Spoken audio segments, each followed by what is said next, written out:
spend, that even it doesn't matter if the budget is lower. What's more important is that that money is well spent and spent wisely, because less money spent. Kilala niyo po ba yan kung sino yan? Yan po yung pumalit kay Finance Secretary Recto, 'di ba? Ngayon ano na siya, Executive Secretary ngayon. Yan po yung pumalit sa kanya. Yan po si Finance Secretary Frederick Go at sinasabi niya na medyo mas mababa po ngayon ang budget. Pero ang importante naman po, hindi naman palakihan ng budget, ang importante kung well spent, 'di ba?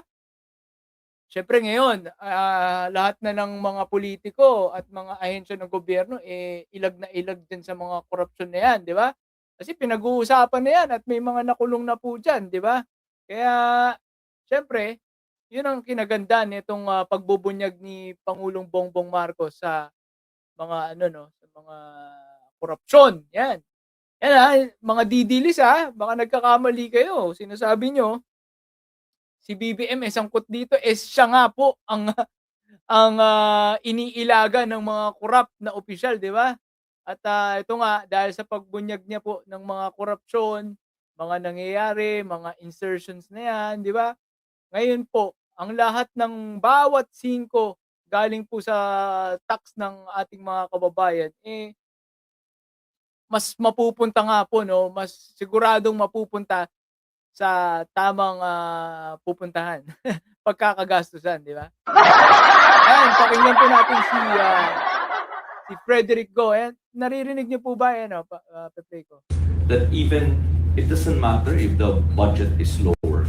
What's more important is that that money is well spent and spent wisely, because less money spent on productive and real concrete projects that really benefit the people are far better than projects with higher budget that are not spent wisely or with on a higher multiplier effect projects. That even it doesn't matter if the budget is low. Meron po kasing mga hingi lang ng hingi ng budget, di naman pala gagamitin, di ba? Yan po yung kahapon pinag-usapan natin, yung Davao City, di ba? Humingi ng 400 million para sa reduction risk management budget, di ba?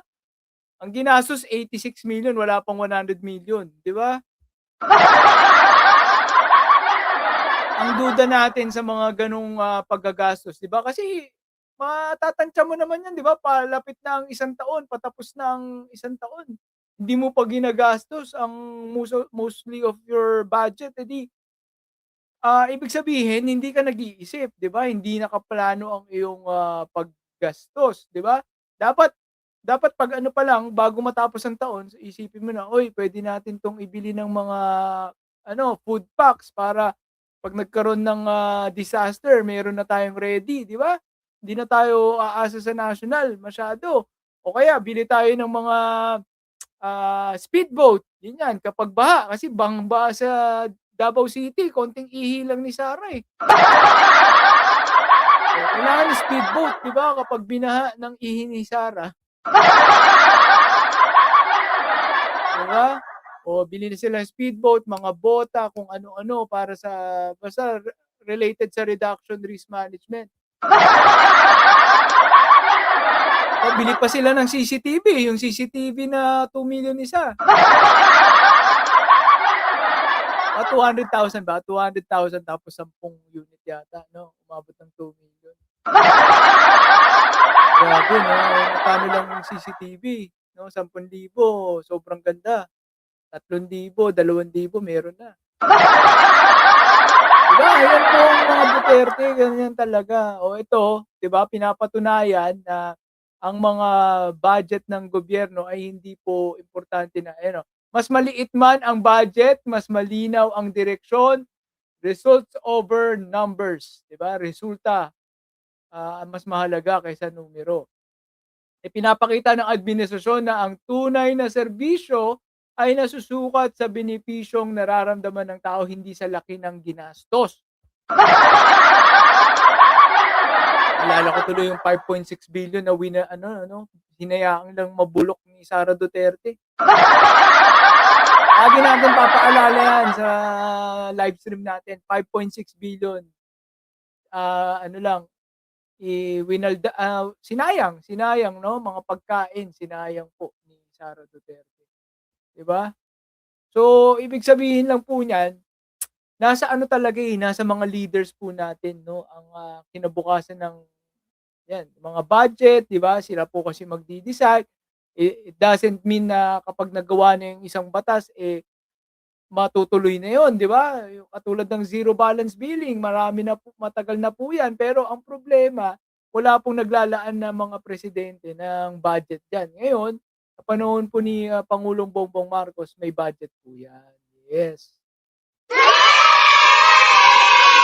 Ayan, ang mahalaga ay hindi kung gaano kalaki ang budget, kung hindi kung paano ito ginagamit. Pinipili ng pamahalaan ang mas matalinong paggastos para sa para masigurong may konkretong resulta para sa bawat Pilipino. 'Yun. Hindi sukatan ang laki ng budget, kundi ang tamang paggamit nito. Sa ilalim ng administrasyong ito, ni Pangulong Bongbong Marcos, mas pinipili ang smart spending para siguraduhing may totoong resulta at ramdam na serbisyo para sa mga Pilipino. Yun, 'di ba? At, ito nga po ang kinaganda, again, kinaganda po niyan 'no, yung, pagsiwalat ng mga korapsyon, 'di ba? Yung mga tao parang tawag dun sa English, 'di ba, tiptoe, 'di ba? Yung ano nila, tiptoe sila, kumbaga dahan-dahan na sila. Kung mangungurap man sila, dahan-dahan, 'di ba? Hindi hindi garapalan, kasi garapalan nung mga nakaraan, Kasi tinanggal yung salin, sino ba may kasalanan nun? Nagtanggal ng salin, si ano, Ombudsman Martires saka si Digong.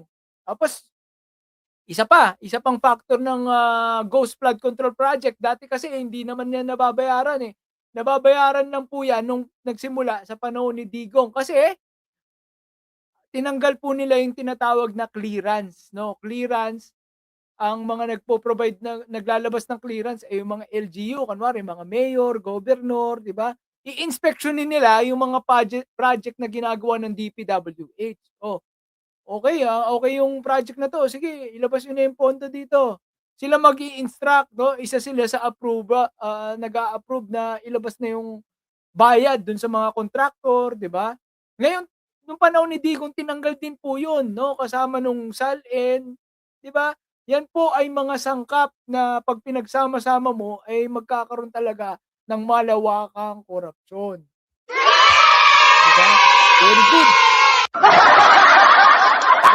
Si Digong po nagsimula niyan 'no, at hindi po yan kasalanan ni Pangulong Bongbong Marcos.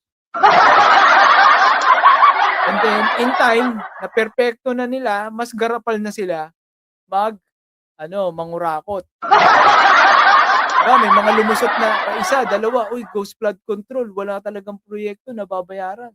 Gawin na nating 10, 20." Oh, 'di ba? Ang may kasalanan, again, ay hindi po si Pangulong Bongbong Marcos. May kasalanan po niyan ay walang iba kundi ang administrasyon ni former President Tatay Mo Karton, Rodrigo Roa Duterte. Alright, next na po tayo.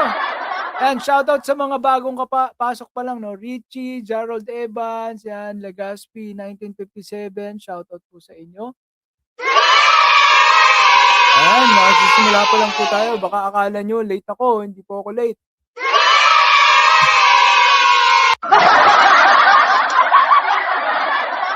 Zaldi like, yan. Easy Chen Channel 2728. Shoutout po sa iyo. Ayan, Same people, Yan, thank you very much sa pagsuporta dito sa Birahan PH, no?